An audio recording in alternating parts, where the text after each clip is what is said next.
시편 16편 말씀 저희가 함께 살펴봅니다. 시편 기자는 말씀을 읽기 시작합니다. 하나님이여 나를 지켜주소서. 내가 주께 피하나이다.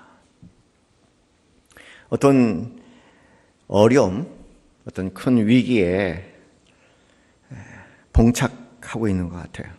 그래서 그 첫 마디가 아주 급한 소식만큼이나 위기만큼이나 그렇게 시작합니다. 여호와여 나를 지켜주소서. 참 좋은 표현이죠. 여호와여 나를 지켜주소서. 어떤 상황과 어떤 처지 가운데서 이 표현이 있는 사람과 없는 사람이 참 차이가 많을 것 같아요. 여호와여 나를 지켜주소서. 어떻게 보면 이것이 맨날 우리 삶의 일상의 고백과 습관이 되면 얼마나 좋을까. 그렇다면 위기 순간에 아마 위기를 막을 수 있는, 견뎌나갈 수 있는 힘과 용기가 될 텐데 평상시에 우리의 습관이 그렇지 않기 때문에 정작 어려움이 있을 때 이 고백을 쓸 수가 없는 것 같아요. 여호와의 나를 지켜주소서. 여호와의 나를 지켜주소서. 여호와의 나를 지켜주소서. 그리고 이어서 그 이유에 대해서 내가 주께 피하나이다 그렇게 고백을 합니다. 우리 원어에는, 우리 말에는 나와 있지 않지만 원어에는 그렇게 나와 있습니다. 왜냐하면 내가 주께 피하기 때문이다 그렇게 얘기합니다. 내가 주 안에서 주를 피난처 삼고 주를 안식처 삼기 때문에 그렇다 그런 고백을 하죠.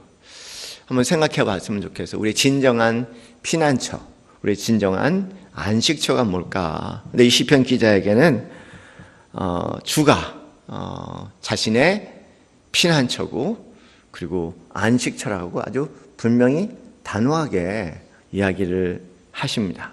주께서 나의 피난처시다.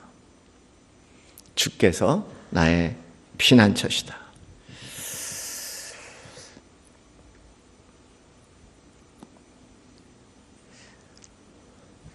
도대체 이 시편 기자가 어떤 어려움에 봉착해 있기에 이런 고백을 하고 있을까?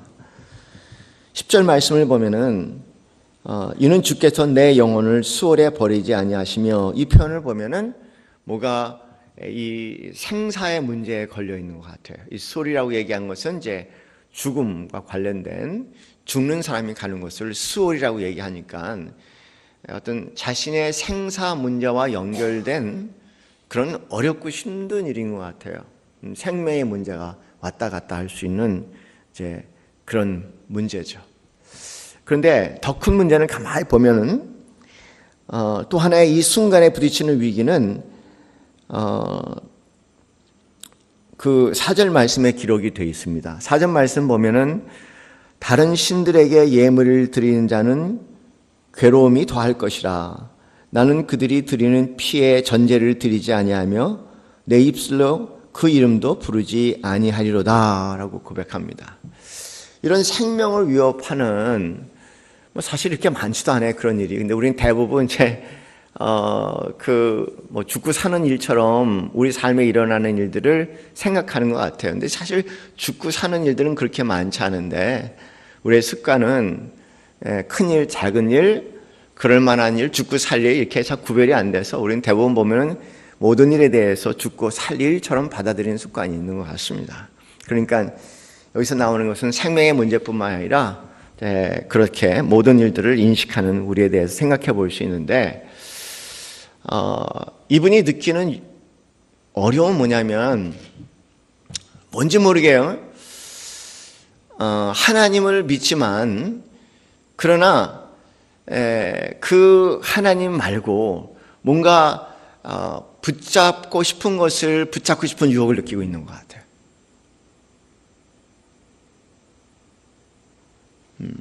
대부분 우리 신앙생활을 보면은 좀 혼합주의적인 경향이 강하죠.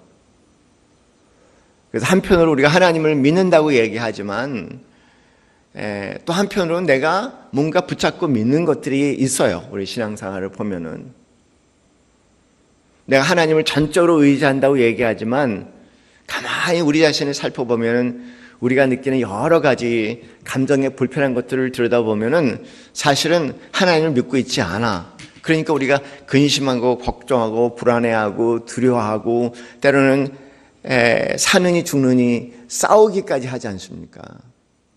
그러니까 하나님을 믿는다고 얘기하면서 각자 어떤 우상을 섬기고 있는 것 같아요.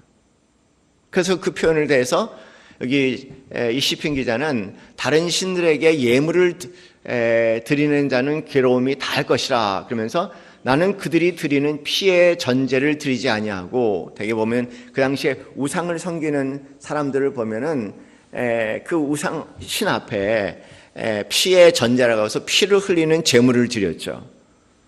그리고 그 우상을 이름을 부르는 도움을 청하는 그런 모습들을 빗대어서 얘기할 때 나에게도 그러한 유혹이 지금 계속 일어나고 있다는 거예요. 그러니까 두 가지 위기죠. 생명의 위기가 있고 또 하나는 뭐냐면은 하나님을 믿는다고 얘기하면서 뭔가 내 옛사람이 믿고 싶은 옛사람이 붙잡고 싶은 옛사람이 희망하고 싶은 옛사람이 피난처와 도피처로 삼았던 그것을 붙잡고 막 몸부림치고 싶은 그런 것들이 함께 내 안에 일어난다는 거죠. 우리 안에 하나님, 그리고 그것, 하나님, 그것, 하나님, 그것. 우리 맨날 그런 고민을 하지 않습니까? 어떤 위기에 부딪혔을 때, 아주 어려움을 부딪혔을 때 하나님 뜻대로, 그렇지 않으면은 그 위기를 내 나름대로 인간적인 방법으로 처독했던 것대로 그 위기를 극복해 나가고자 하는 그런 문제들에 대한 얘기. 그런 혼합주의적인 이런 위기에서 나를 지켜달라는 겁니다.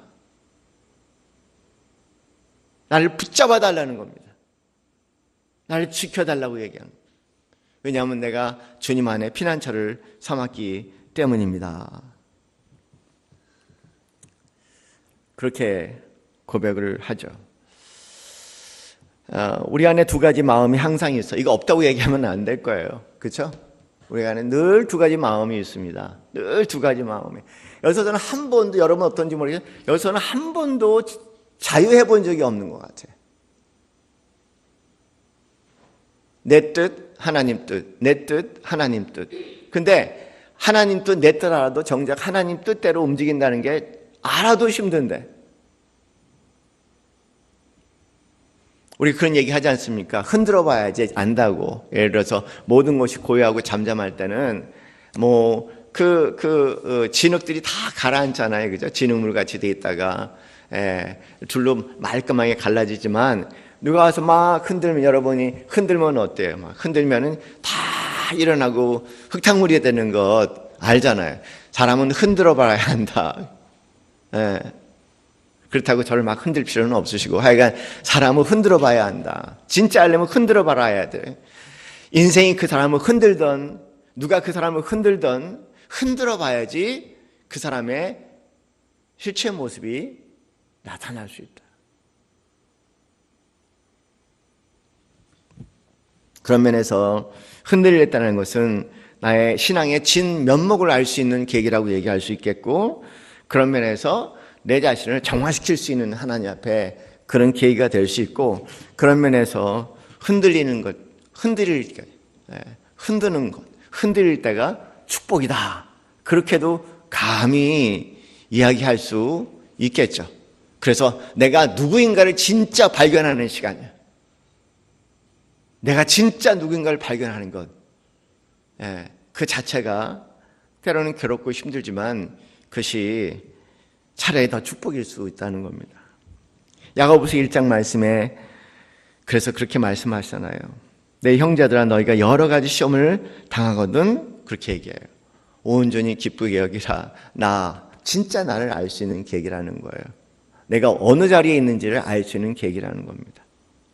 그래서 시험이라고 얘기하고 그런 것들을 잘 견뎌낼 줄 알아야 된다. 그렇게 말씀하시면서 야고보서 1장 7절 말씀에 이런 사람이 무엇이든지 주께 얻기를 생각하지 말라. 두 마음을 품어 모든 일에 정함이 없는 자로다. 이 두 마음을 품은 사실을 아주 드러내 보여주신다. 그렇게 얘기하세요. 근데 여러분 우리의 문제는 두 마음을 가지고 살아가는 존재라는 것을 모르는 게 우리의 문제예요. 그냥 평상시에 그냥 차라리 우리 성도님들은 그러셨으면 좋겠어. 나는 삶이 두 마음이야. 이렇게 아주 차라리 고백해서 살면 좋겠어요. 너무 거룩한 척 하지 마세요. 너무 거룩한 척 하면 오히려 신앙의 성장에 걸림돌이 될 수가 있죠. 솔직하게 고백하는 거예요. 나는 두 마음을 가진 사람이야. 두 마음을 가진 사람이야. 내가 한 마음을 가진 사람이면 우리의 모습이 이렇겠습니까?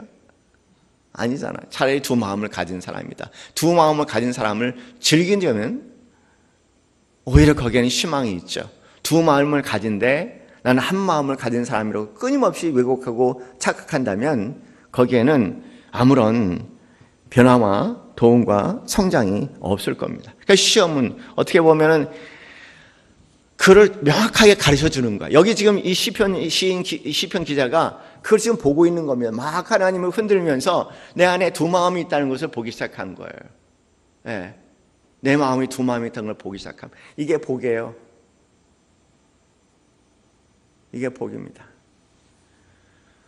그리고 내가 자꾸만 저쪽으로 내 힘으로 견딜 수 없어 쏠려갈 것 같으니까 이걸 막아주세요. 이걸 막아주세요. 이걸 막아주세요. 이걸 지켜주세요. 이렇게 지금 본문에서 지금 말씀을 하고 계신 것이 하나님이 나를 지켜주셔서 내가 죽게 피하나이다. 그렇게 말씀을 하고 계시죠. 오늘 본문 말씀 보면은 그런 표현이 나와요. 그렇게 피하는 것이 더 큰 문제가 된다는 것을 자기는 안다는 겁니다. 4절 말씀에 다른 신들에게 예물을 드린 자는 괴로움이 더할 것이라. 그것이 당장 도망갈 수 있는 어떤 방편을 낼 수 있지는 모르겠지만 가만히 보라는 겁니다.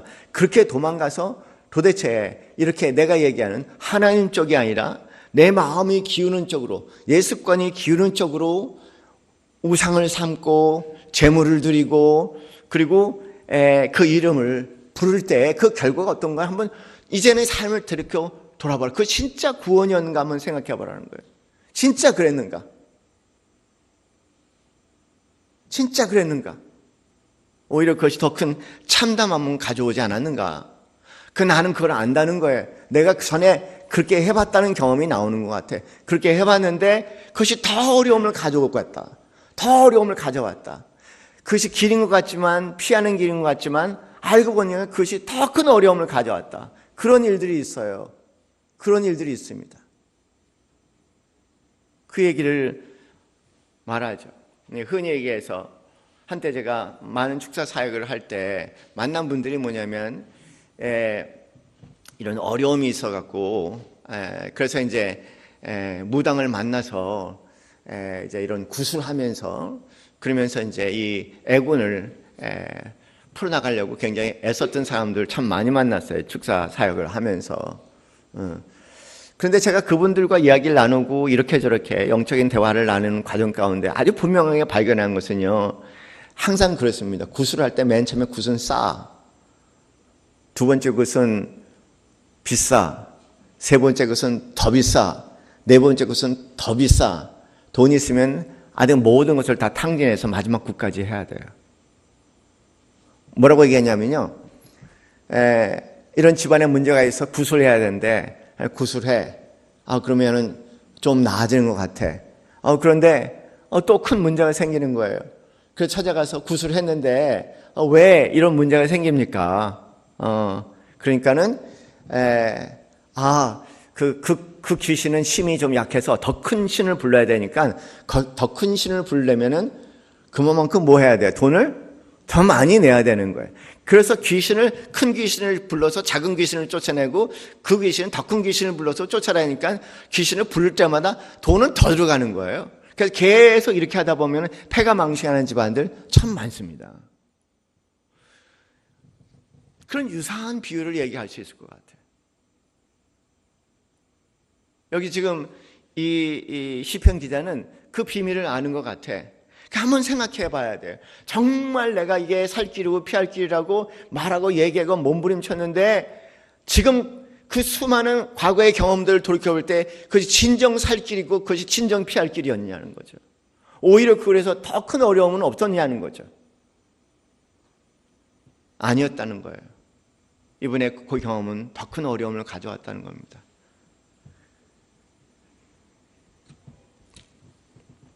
그것이 더 큰 고통의 원인이 됐다는 겁니다. 그래서 아주 단호하게 이야기를 합니다. 2절 말씀에 돌아보니 내가 여호와께 아뢰오되 주는 나의 주님이시여, 주는 나의 주님이시여. 나는 당신의 종입니다. 그런 얘기입니다. 거꾸로 얘기하면 나는 당신의 종입니다. 당신만 따르겠습니다. 당신이 좌로 가면 좌로 가라고 얘기했고 우로 가면 우로 가겠고 당신이 나의 주님이십니다. 내 인생에 내가 주인이 아니라 당신이 나의 주님이십니다. 막 이 말씀대로 순종하려고 할 때 이것으로 인해서 생길 수 있는 여러 가지 불이익과 문제가 아니라 당신이 나의 주인이라는 겁니다. 당신이 나의 주인입니다. 그리고 더 나가서 고백하실 때 이분은 주밖에 나의 복이 없다 하였나이다. 그렇게 고백을 하세요. 주밖에 나의 복이 없다 하였나이다. 여기 뭐냐면 주만이 나의 행복입니다. 그렇게 얘기하면 주만이 나의 행복입니다. 주만이 나의 행복입니다. 주만이 나의 행복입니다. 이 단어가 얼마나 놀라운 단어입니까? 주만이 나의 행복입니다. 우리 행복을 어디서 찾을까 한번 생각해 본다면 이 표현은 굉장히 낯설은 표현입니다. 알고 보면은 주만이 나의 행복입니다. 주만이 나의 이 지경에 이르기까지 얼마나 이 지경에 이르는 과정이 얼마나 힘들겠어요. 그죠? 주만이 나의 행복입니다. 주만이 나의 행복이야. 주밖에 없는 거예요. 주밖에 없습니다. 아마 이제 여기 우리 수요 예배 들으시는 분들은 아마 그 고백에 함께 올라가실 분들이 아닐까. 뭐 어디에 우리의 희망이 있고 뭐가 우리의 주고 뭐가 우리의 행복이겠습니까? 세월 가면 갈수록 의지할 것은 많은 게 세상에 주만이 나의 행복입니다.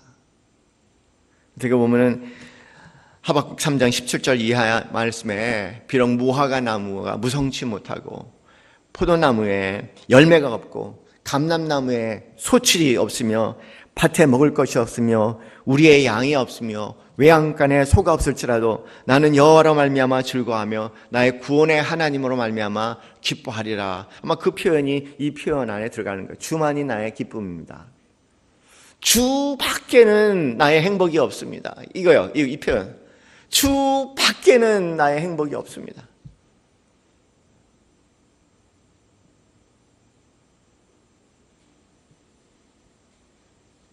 이 은혜가 우리 사랑하시는 성도들의 삶에 아주 넘치기를 바랍니다. 알고 보면 인생이 흔들고 주님이 흔들고 주에서 흔드는 것은 우리에게 계속해서 한 가지 방향을 향해 나아가기 위한 보이지 않은 하나님의 뜻밖의 손길일 수 있겠죠. 주 밖에 복이 없나이다. 주만이 나의 행복입니다. 그리고 그런 사람들과 교제가 나에게 얼마나 행복한지 그런 얘기를 3절에 말합니다. 땅에 있는 성도들은 존귀한 자들이니 나의 모든 즐거움이 그들에게 있도다. 여기 성도들이라고 얘기하는 것은 바로 그런 마음, 주만이 나의 행복입니다. 이런 마음을 가지고 있는 사람들이 자신에게 얼마나 행복이 되는지 모른다는 거예요. 그렇죠. 그래요. 역시 그래요. 주만이, 그렇죠? 주만이, 그렇죠? 이런 얘기를 서로 나누게 될 때 그것이 그래요. 그것이 마음에 큰 행복이 된다는 거예요.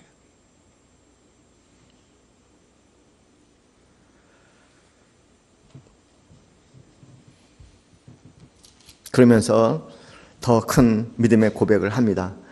5절 말씀에 여호와는 나의 산업과 나의 자네의 소득이시니 나의 분깃을 지키시나이다. 이렇게 얘기합니다.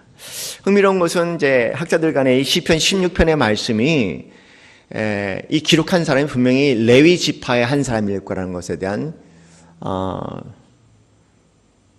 분명하다고 얘기해요. 왜냐하면 이 분깃이라는 표현들, 그다음에 산업이라는 표현들을 잘 알 수 있는 사람들은 레위 지파들이에요.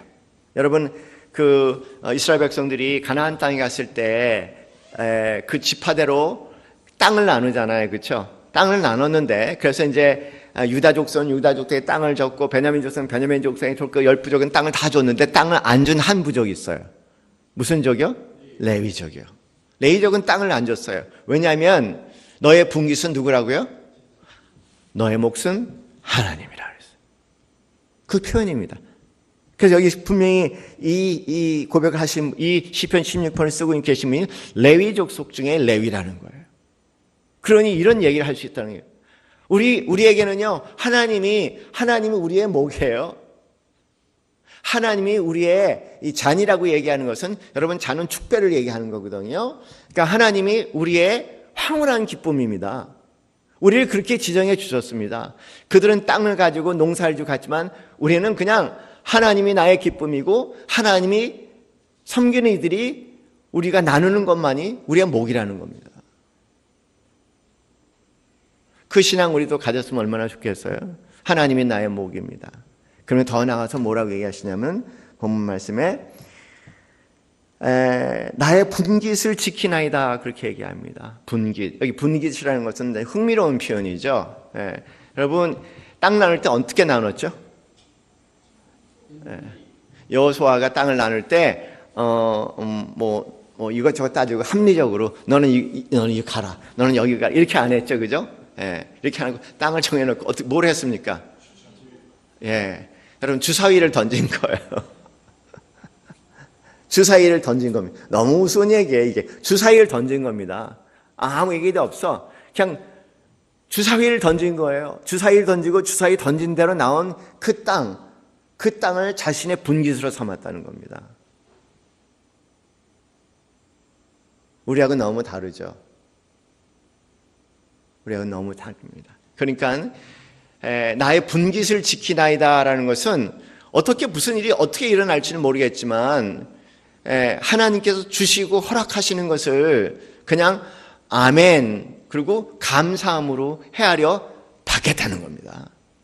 그것이 비록 죽음일지라도 그것도 하나님께서 나에게 주신 주사위의 목이라고 생각하고 받아들이고 감사하겠다는 겁니다. 그 의미가 나의 분깃을 지키시나이다. 이상한 표현인지는 모르겠지만 여러분 우리 자신에 대한 생각에 대해서 주님 안에 들어와 있는 우리 자신에 대해서 조금 달리 생각했으면 좋겠어요.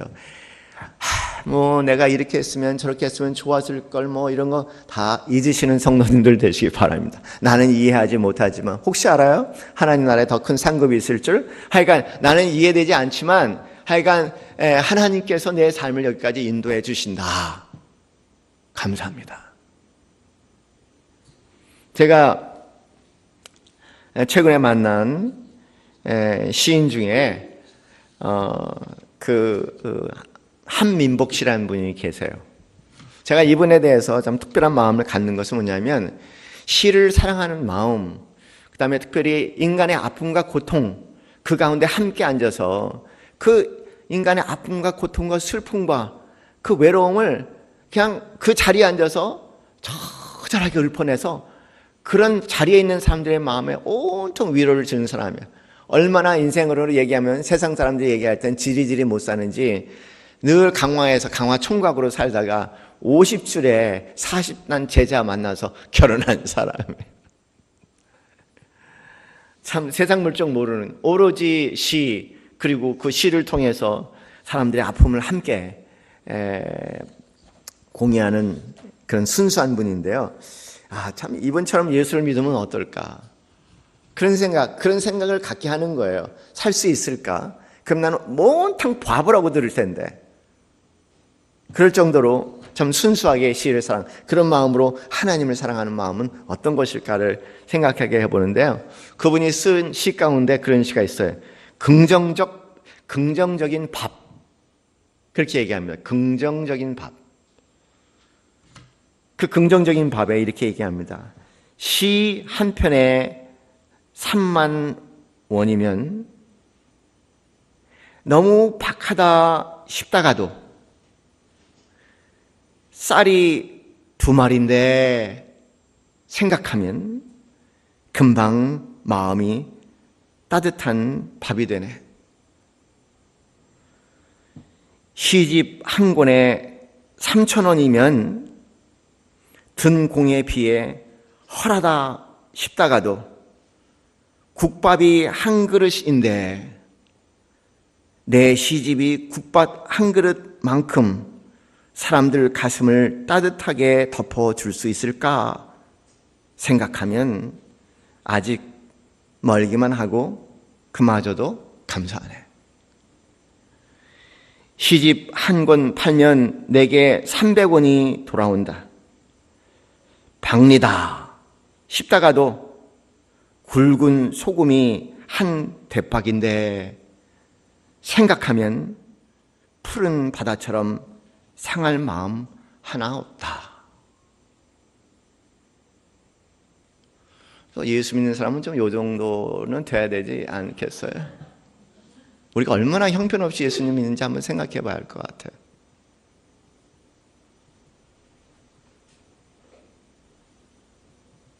시인의 마음 근처도 가까이 가지 못하는 신앙인의 마음.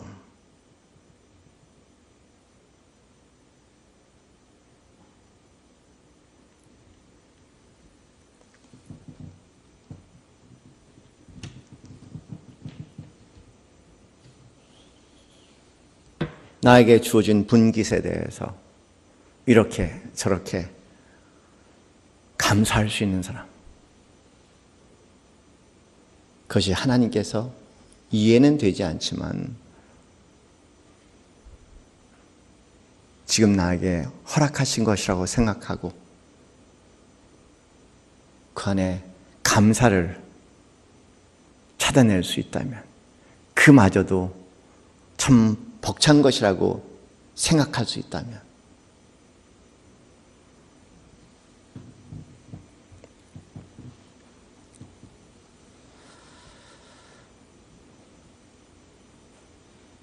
그 표현에 대해서 사도 바울은 빌립보서 4장 4절 말씀에서 주 안에서 항상 기뻐하라. 내가 다시 말하노니 기뻐하라. 어디 안에서요? 주 안에서. 주 안에서. 우리가 너무 잘 알고 있는 데살로니가 전서 5장 16절 이하의 말씀은 항상 기뻐하라. 쉬지 말고 기도하라. 범사에 감사하라. 그 마음이겠죠. 나에게 주어진 분깃에 대해서 헤아려 감사할 수 있는 나에게 다가오는 주사위 던짐에 대해서 결과가 어쨌든 그 안에 주님이 하신 일이고 주님이 하시는 일이라고 생각하고 감사할 수 있는 삶. 그래서 6절에 그렇게 얘기합니다.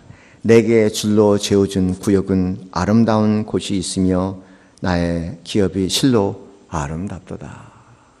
물론 이 시편 기자 레위는 하나님이 얘기하죠. 그 모든 것 가운데서 나에게 실로 재어진 그 분깃이 아름답다고 이야기를 합니다. 그래서 그 안에 7절 말씀에 나를 훈계하시는 것마저도 하나님께 찬송하고 감사할 대상이고 그리고 양심을 통해서 밤마다 나를 교훈하고 훈계하시는 것도 감사하고 기뻐해야 할 것으로 고백을 합니다. 그러면서 다시 한번 자신에게 하는 말이요 하나님 앞에 고백하는 말이 8절에 내가 여호와를 항상 내 앞에 모시며 내가 내 여호와를 항상 내 앞에 모시며 우리 신약 성경 표현에 의하면 히브리서 12장 2절 말씀에 우리 암송한 말씀이죠. 시작 믿음의 주여 온전케 하시는 이인 예수를 바라보자. 그거예요. 내 앞에 구약의 고백과 이 고백은 같은 고백입니다. 그 고백과 11장의 고백과 이 고백은 같은 고백이죠.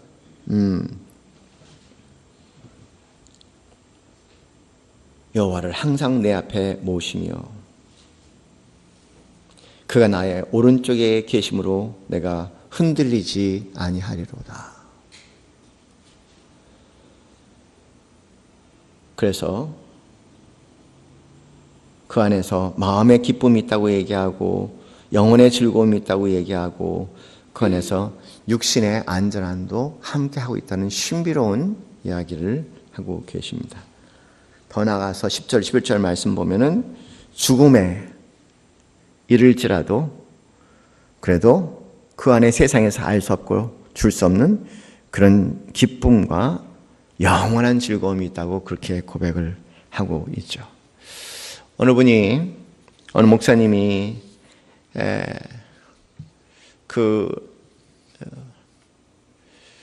심장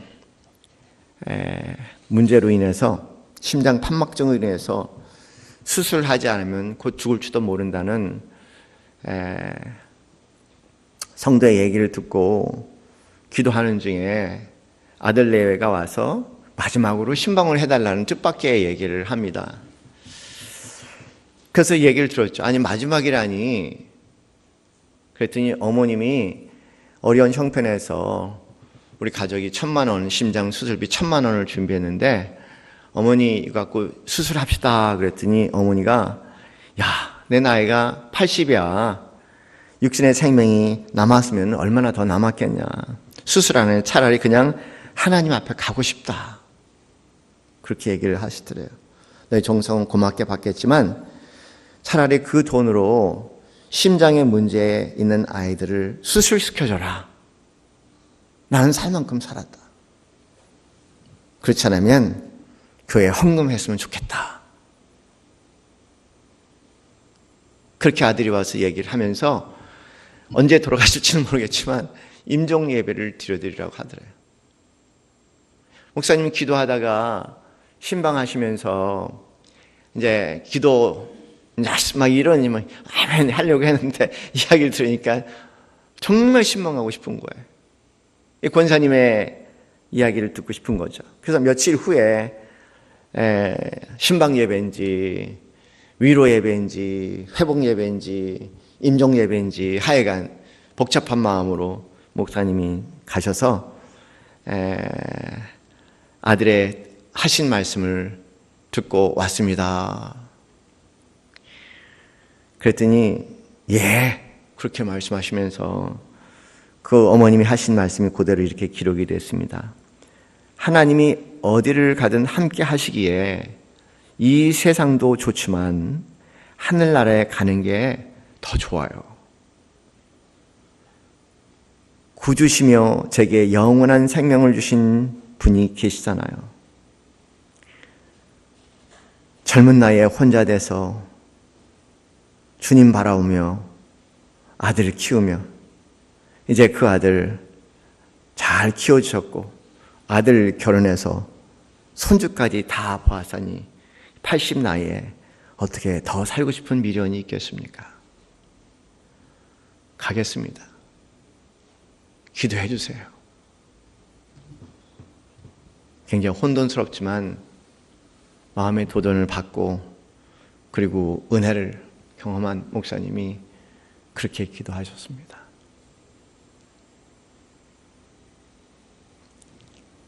그리고 며칠 후 그 성도님은 돌아가셨고 그분의 헌금은 베트남의 어린이 2 생명을 살리는 헌금으로 사용됐다고 합니다. 이게 예수 믿는 맛 아니겠습니까?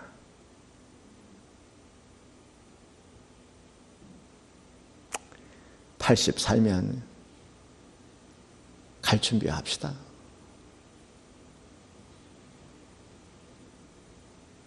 (100세) 살아서 죽지 못해 쩔쩔매느니 83년은 장수한 거예요. 성경이 기준이 장수 기준이 80이니까 나머지는 엑스트라로 하나님께서 주신 거 생각하시고 즐기시고 조금 더 의미 있는 삶 우리 사시는 성도님들 되시기 바랍니다. 전통적으로 이 말씀은요 우리 초대교회에서는 이 시편 16편 말씀은 부활의 희망으로 붙잡고 살았던 말씀이죠. 부활. 우리의 죽음은 죽음이 아니라 더 나은 생명으로 우리 하나님의 삶을 인도해 주시는 부활이다. 그 의미로 시편 16편을 말씀하셨다고 합니다. 자, 그래요. 첫 번째 말씀. 하나님이 나를 지켜주소서 내가 죽게 피하나이다. 이 말씀 가슴에 저희가 꼭 간직하고 그냥 습관적으로 어떤 상황 가운데 하나님이여 나를 지켜주소서, 나로부터 나를 지켜주시고 너로부터 나를 지켜주시고 모든 상황으로부터 나를 지켜주시옵소서. 내가 죽게 피하나이다. 그 신앙 고백 가운데 살아가시는 우리 성도님들 되시기를 주님의 이름으로 축원합니다. 하나님 아버지 기도합니다. 스데반 선교사가 죽음의 앞에서 천성이 열리며 하나님 우편 보좌에 계신 우리 주 예수 그리스도를 바라보며 아버지 하나님 그 핍박과 고통과 죽음의 터널을 뚫고 넉넉히 찬양하며 감사하며 용서하며 살아갔던 것처럼 하나님 아버지 우리 사랑하는 당신을 사모하는 이제 예배드리는 모든 종들과 함께하여 주시되 생시의 꿈 가운데 환상 가운데 하늘문을 여시고 하나님의 보좌 앞에 계신 우리 주 예수 그리스도의 그 놀라운 모습이 아버지 하나님 우리를 붙잡아 주시고 우리를 살아가게 하시고 어떤 상황과 어떤 처지 가운데서도 넉넉히 감당할 수 있는 하나님의 귀한 아들 딸들 되게 하여 주시옵소서. 주님 감사합니다. 이제는 우리 주 예수 그리스도의 그 크신 은혜와 하나님 아버지의 지극하신 사랑과 성령님의 교통 교감하심이 오늘도 주 안에서 더욱더 나라의 심지가 굳어지기 소원하는 이 자리에 있는 모든 성도들 머리 위에 지금부터 영원까지 함께 있기를 축원하옵나이다. 아멘.